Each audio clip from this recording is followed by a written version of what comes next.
मैं चरण वंदन करता हूँ। बाकी शेष जो भी प्रियंका ने, काका जी ने जो कुछ आपको बताया, उससे ज़्यादा तो मेरे पास कुछ नहीं है, मगर इतना ज़रूर है कि शिक्षक के पास सबसे ज़्यादा ज़रूरी चीज़ है सहनशीलता। अगर शिक्षक के पास सहनशीलता है तो समझिए वो शिक्षक है, अगर सहनशीलता नहीं है तो वो शिक्षक नहीं है। अर्थात हमें किसी भी प्रकार से, किसी भी समय, किसी भी क्षण गुस्सा नहीं आना चाहिए। कोई बच्चा शोर मचा रहा है तो गुस्सा नहीं आना चाहिए, कोई बच्चा पढ़ नहीं रहा है तो गुस्सा नहीं आना चाहिए, कोई बच्चा हमें बहुत अधिक तंग कर रहा है तो भी हमें विचलित नहीं होना चाहिए, तब हम एक अच्छे शिक्षक कहला सकते हैं। इसके अलावा वो व्यक्ति शिक्षक है ही नहीं जिनके पास कुछ देने को नहीं है।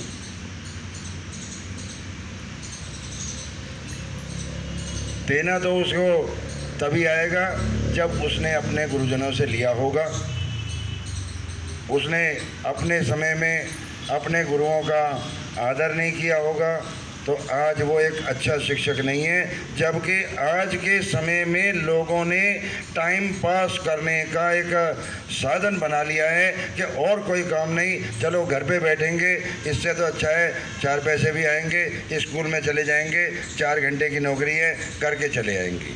ये शिक्षक नहीं है। मैंने अपने 40 साल के जीवन काल में जो प्रियंका के पापा से, प्रियंका की मम्मी से, जो मेरे बड़े हैं, आदरणीय हैं, गुरुदेव से जो कुछ सीखा, वो केवल इतना सीखा कि जैसे जैसे आप सीखते जाओगे, सिखाते नहीं, जैसे जैसे आप सीखते जाओगे वैसे वैसे आप विनम्र बनते जाओगे।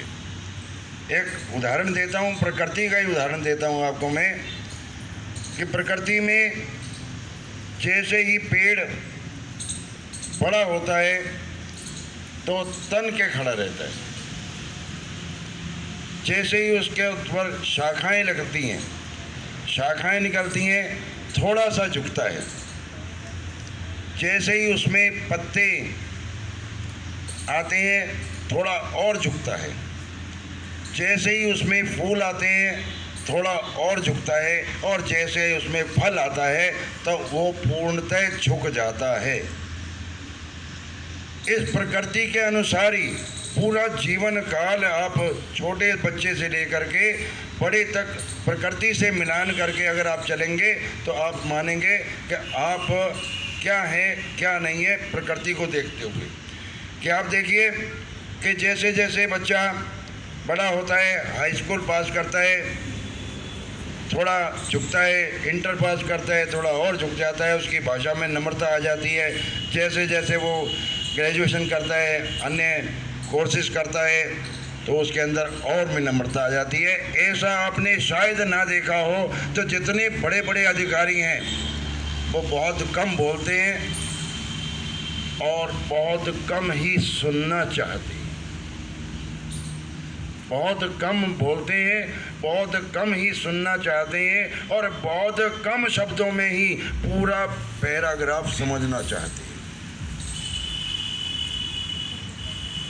बहुत सारे लोग जिनको लेटर लिखना नहीं आता, क्योंकि उनके अंदर अनुभव का बहुत बड़ा कमी का कारण है कि किसी के सामने हम 2 शब्द लिख कर के अपनी बात कहना चाहते हैं। बिजली विभाग में या उस वहीं कहीं भी हमारे हिंदी के टीचर भी और इंग्लिश के टीचर भी बैठे होंगे, उनको मैं ज़रा सी बात बताना चाहता हूं कि इंग्लिश की एप्लीकेशन लिखनी है या हिंदी की एप्लीकेशन लिखनी है या अन्य किसी भी भाषा में लिखनी है, तो हमारी भाषा में, हमारे शब्दों में केवल इतने शब्द होने चाहिए कि जो सामने वाला जो अधिकारी बैठा है केवल सब्जेक्ट पढ़ करके ही जान जाए कि ये क्या है।